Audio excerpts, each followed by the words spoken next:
요한복음 4장 1에서 26절까지의 말씀.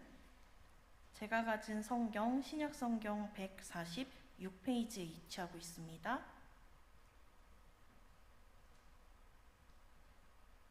찾으셨으면 제가 한 절, 성도님들이 한 절 교독하도록 하겠습니다. 예수께서 제자를 삼고 세례를 베푸시는 것이 요한보다 많다 하는 말을 바리새인들이 들은 줄을 주께서 아신지라.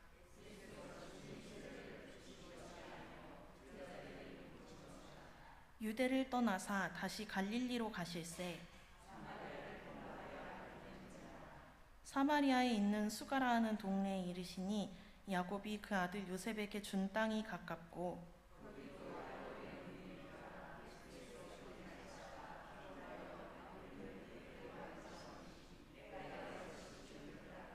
사마리아 여자 한 사람이 물을 기르러 왔음에 예수께서 물을 좀 달라 하시니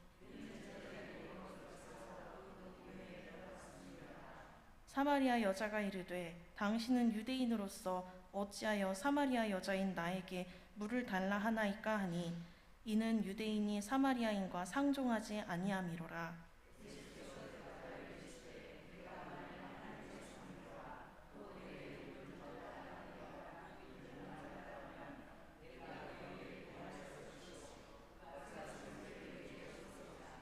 여자가 이르되 주여 물 기를 그릇도 없고 이 우물은 깊은데 어디서 당신이 그 생수를 얻겠사옵나이까.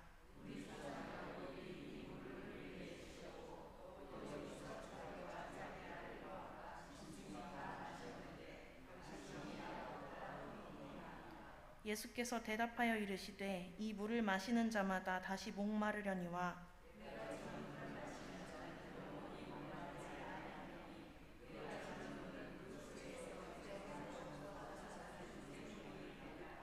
여자가 이르되 주여 그런 물을 내게 주사 목마르지도 않고 또 여기 물 기르러 오지도 않게 하옵소서. 여자가 대답하여 이르되 나는 남편이 없나이다. 예수께서 이르시되 내가 남편이 없다 하는 말이 옳도다.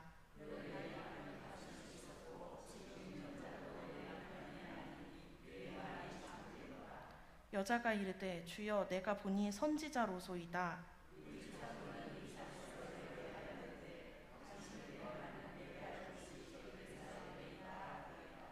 예수께서 이르시되 여자여 내 말을 믿으라. 이 산에서도 말고 예루살렘에서도 말고 너희가 아버지께 예배할 때가 이르리라.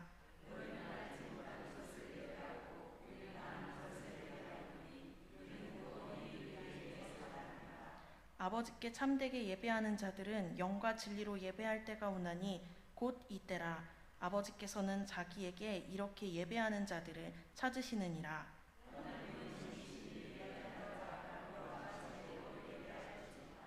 여자가 이르되 메시아 곧 그리스도라 하는 이가 오실 줄을 내가 아노니 그가 오시면 모든 것을 우리에게 알려주시리이다. 아멘. 사랑하는 성도님들, 오늘 하루를 어떻게 시작하셨나요? 이부자리에서 일어나서 이제 헝클어진 머리도 빗으로 빗으면서 정돈도 하고 또 얼굴도 몸도 단장하셨죠.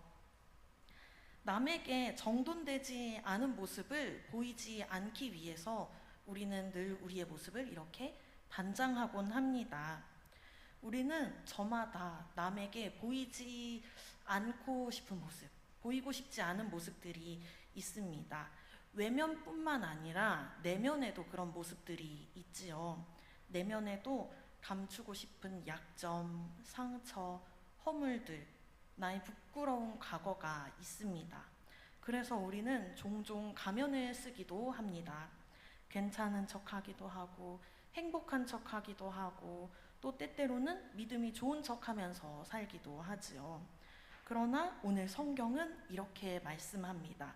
예수님 앞에서는 숨김없이 모든 것이 드러나면서 또 그 드러남은 우리를 치유시키고 또 회복시키고 해방하기 위함이다 라고 성경이 말하고 있습니다. 오늘 본문 말씀은 수가성 여인 이야기라고 불리는 이야기인데요.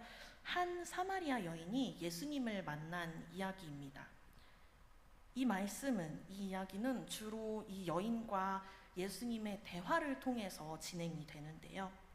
대화하는 시간이 길지는 않습니다. 그러나 이 짧은 대화 안에서 여인의 믿음이 쑥쑥쑥 성장하는 모습을 볼 수가 있습니다. 처음엔 이 여인이 예수님을 부르는 호칭이 어땠냐면요. 유대인인 당신이었습니다. 근데 이 호칭이 그 다음에는 주여, 그 다음에는 19절에 선지자로소이다, 그 다음에는 그리스도다, 이렇게 호칭이 바뀌는 모습, 믿음이 쑥쑥 자라는 모습을 볼 수가 있습니다. 그래서 이 말씀 속 사마리아 여인이 예수님을 만나고 나서, 예수님을 영접하고 나서, 예수님을 제대로 완전히 만나고 나서 큰 영적 성장을 했던 것처럼 이 자리에 있는 저와 우리 성도님들 모두가 이 여인이 경험했던 영적 성장을 경험하길 예수님의 이름으로 축복합니다. 예수님께서 유대 지역의 북쪽에 있는 갈릴리로 가셨습니다. 근데 보통 유대인의 경우는 사마리아 지역을 거치지 않고 바로 가지 않고 우회를 합니다. 돌아갑니다. 왜냐하면 유대인들은 사마리아 사람들과 상종하고 싶어 하지 않기 때문입니다. 사마리아 사람들을 부정한 사람으로 여기기 때문에 사마리아의 땅도 밟으려고 하질 않았습니다. 그러나 예수님 안에는 이렇게 부정하게 여김이 없었습니다. 그래서 사마리아도 유대도 구분이 없이 모두 예수님의 땅이어서 그런 부정함 없이 아랑곳하지 않고 바로 사마리아 지역으로 이동을 하십니다. 예수님은 마침 야곱의 우물이 있는 사마리아 지역에 가시는데요. 예수님은 제자들이 먹을 음식을 준비하러 간 사이에 혼자서 그 우물가에 계셨습니다. 마침 그 시간이 언제라고 기록이 되어 있냐면 6시라고 기록이 되어 있습니다. 그런데 이 6시는 우리나라 시간으로 몇 시일까요? 네, 12시입니다. 정오입니다. 그 지역 사람들은 더위 때문에 절대로 밖에는 돌아다니지 않는 시간. 그래서 그렇게 아무도 없는 시간에 한 여인이 물을 뜨러 나왔습니다. 예수님은 그 여인을 보시자마자 먼저 말씀을 거셨습니다. 나에게 물을 주시오. 그러니 그 여인은 너무 황당하고 당황스러웠죠. 왜냐하면 유대인 남자라면 보통 평소처럼 자신을 개 취급을 하고 돼지 취급을 했을 텐데 자신에게 물을 달라고 하니 굉장히 당황스러웠습니다. 그래서 이렇게 묻습니다. 아니, 유대인인 당신이 어떻게 이방 여인인 나한테 물을 달라고 합니까? 라고 물어봅니다. 이때 예수님이 대답하십니다. 우리 함께 10절 말씀을 읽어보겠습니다. 오늘 본문 말씀 요한복음 4장 10절 말씀입니다. 함께 읽습니다. 예수께서 대답하여 이르시되 내가 만일 하나님의 선물과 또 내게 물 좀 달라 하는 이가 누구인 줄 알았더라면 내가 그에게 구하였을 것이요 그가 생수를 내게 주었으리라. 아멘. 그런데 이 여자가 가만 보니까 예수님이 말씀하시기를 예수님이 누군지 알았다면, 그분이 누군지 알았다면 네가 나한테 물을 달라고 했을 거야 라고 예수님은 얘기하셨는데, 여자가 가만히 보니까 이분한테는 물동이도 없고 물을 기를 그 바가지도 없는데 어떻게 자신한테 물을 줄 수 없을 것 같이 보였습니다. 그래서 이 여자가 다시 되물었습니다. 당신은 물을 길어낼 그릇도 없는데 어떻게 나한테 물을 줄 수 있습니까? 이 우물은 야곱의 우물인데 당신이 야곱보다 큽니까? 라고 물어봅니다. 이 사마리아 여인하고 예수님이 함께 있던 이 우물은 야곱의 우물인데요. 수천 년 동안, 예전부터 있던 우물이라 수천 년 동안 많은 사람의 그 목마름을 해결해 주었던 그 생명의 장소였습니다. 여인에게도 이 우물이 갈증을 해소해 주는 그런 장소였죠. 그러나 이 우물은 육적인 갈급함만 해결해 줄 수 있었습니다. 그래서 예수님은 바로 이 지점을 정확하게 아시고 말씀하십니다. 우리 함께 13에서 14절 말씀을 함께 읽겠습니다. 예수께서 대답하여 이르시되 이 물을 마시는 자마다 다시 목 마르려니와 내가 주는 물을 마시는 자는 영원히 목마르지 아니하리니 내가 주는 물은 그 속에서 영생하도록 솟아나는 샘물이 되리라. 아멘. 여인은 야곱의 우물을 이야기하는데 예수님은 목마르지 않는 생수를 이야기하십니다. 여인에게 있어서 야곱의 우물은 어떠한 의미를 가지고 있었을까요? 야곱은 이 여인에게 조상이지요. 믿음의 조상이지요. 이스라엘의 뿌리이기도 하고 또 자신의 근본, 자신의 뿌리이기도 했습니다. 그러니 율법이나 다름이 없는 거죠. 사마리아 사람들은 유대인들이 저리 가라 할 정도로 율법을 정말 철저히 지켰습니다. 그래서 율법을 지키면 자유를 얻을 줄 알았는데, 이 여인은 율법을 지키면 자유를 얻을 줄 알았는데 실상은 자유롭지 않았습니다. 바로 자신의 착각이지요. 이에 예수님은 새로운 우물, 영원히 목마르지 않는 우물, 그 생수를 말씀하셨습니다. 여인은 그런 물이 있다면 자신에게도 달라고 예수님께 말씀을 했습니다. 말씀을 드렸습니다. 그래서 자기가 목마르지도 않게 해주시라고, 다시는 물을 기르러 오지도 않게 해주시라고 해달라고 그렇게 얘기를 합니다. 그런데 여기서 갑자기 우물 얘기에서 이야기가 바뀝니다. 우물 이야기에서 예수님이 갑자기 그러면 남편을 데려와라 라고 얘기를 하십니다. 여인은 숨김이 없이 예수님 앞에 저 남편 없습니다 라고 대답을 하죠. 예수님은 그래서 이 여인에게 이렇게 얘기를 하십니다. 맞다, 너 남편 그 전에 5명 있었는데 지금 있는 그 남편도 네 남편 아니다 라고 완전 족집게 같은 대답을 하십니다.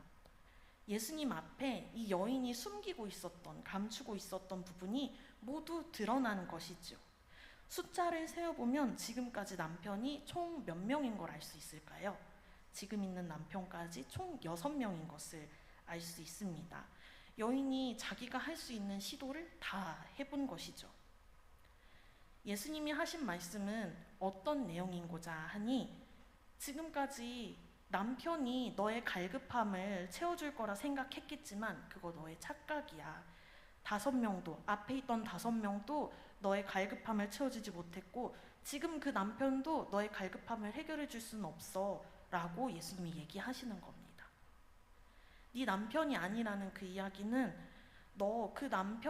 지금 그 남편이 너한테 생명 우물을 줄 수 없어, 너한테 생수를 줄 수 없어 라고 얘기를 하신 것입니다. 여인은 깜짝 놀랐죠. 자기는 말도 안 꺼냈는데 자기 과거를 예수님이 다 알고 계셨으니까요. 그때 비로소 이 여인이 예수님을 뭐라고 고백하냐면요, 선지자로소이다 라고 19절에 고백을 하고 있습니다. 선지자로소이다 라는 말은 당신이 하는 말을 통해서 내가 하나님의 말을 듣겠습니다 라는 말입니다. 그냥 문자적으로 이야기를 듣겠다는 게 아니라 이분이 하나님께서 나한테 보내신 분이구나 라는 걸 듣겠다는 이야기이죠. 여인은 알아차렸습니다. 이분이 얘기하신 우물 얘기는 그 얘기가 아니구나. 남편 얘기가 그 얘기가 아니구나. 내 영혼의 만족을 이야기하시는 거구나 라는 걸 알아차렸습니다. 여인이 이렇게 알아차리고 나서 대화가 한 단계 높아져 갑니다. 대화가 우물에서 남편으로, 남편 다음엔 그 다음 예배로 넘어가게 됩니다.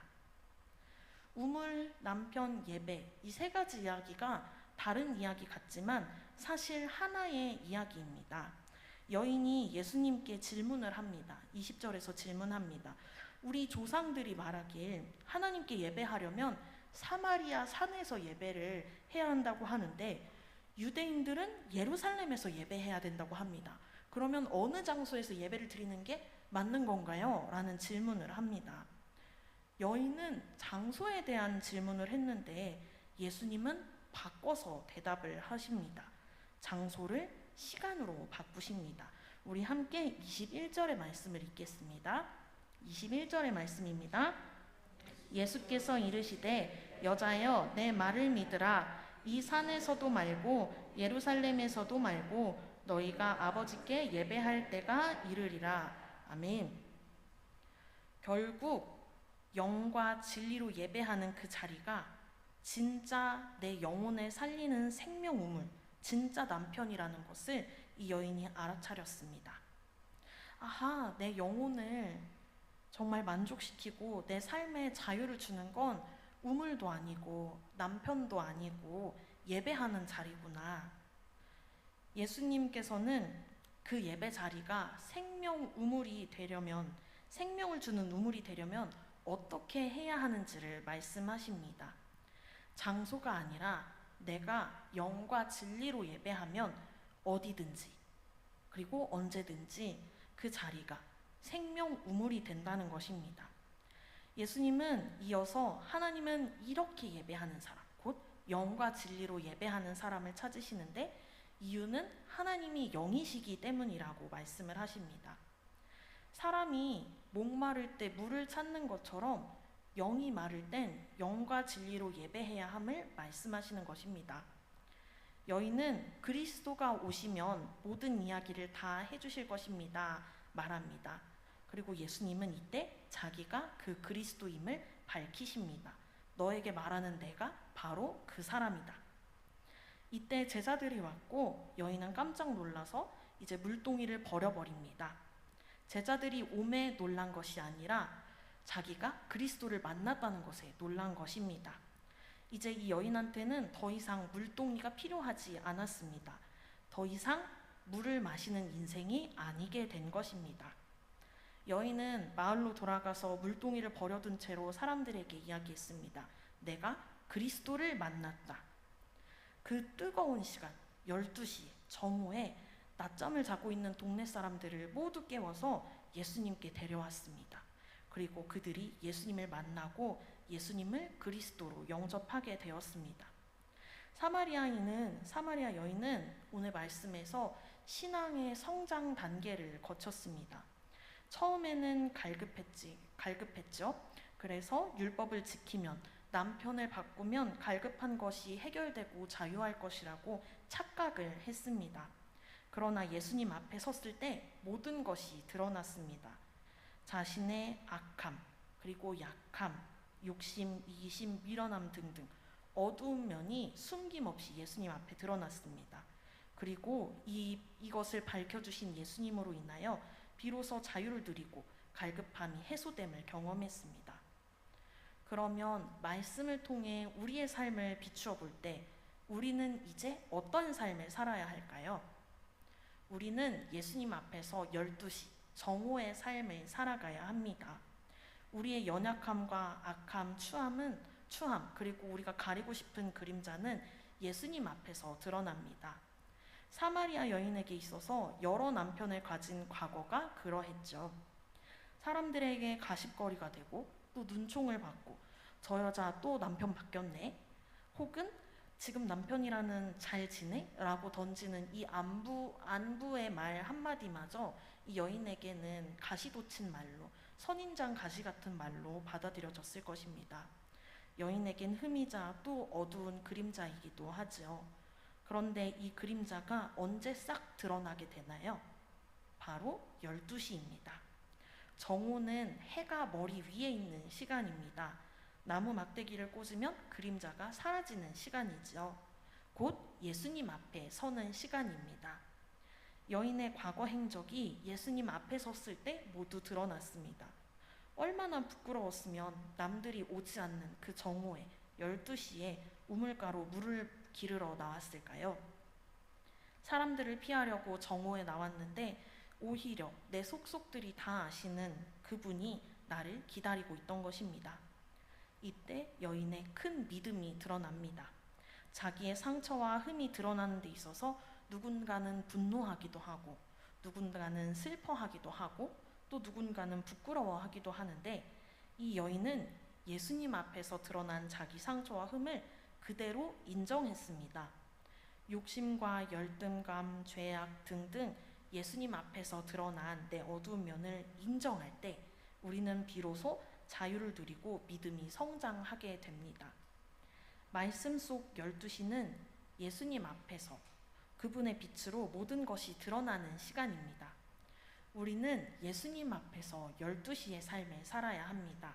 예수님 앞에 섰을 때 드러나는 나의 연약함, 악함, 추함을 모두 인정하며 주님 앞에 내려놓아야 합니다.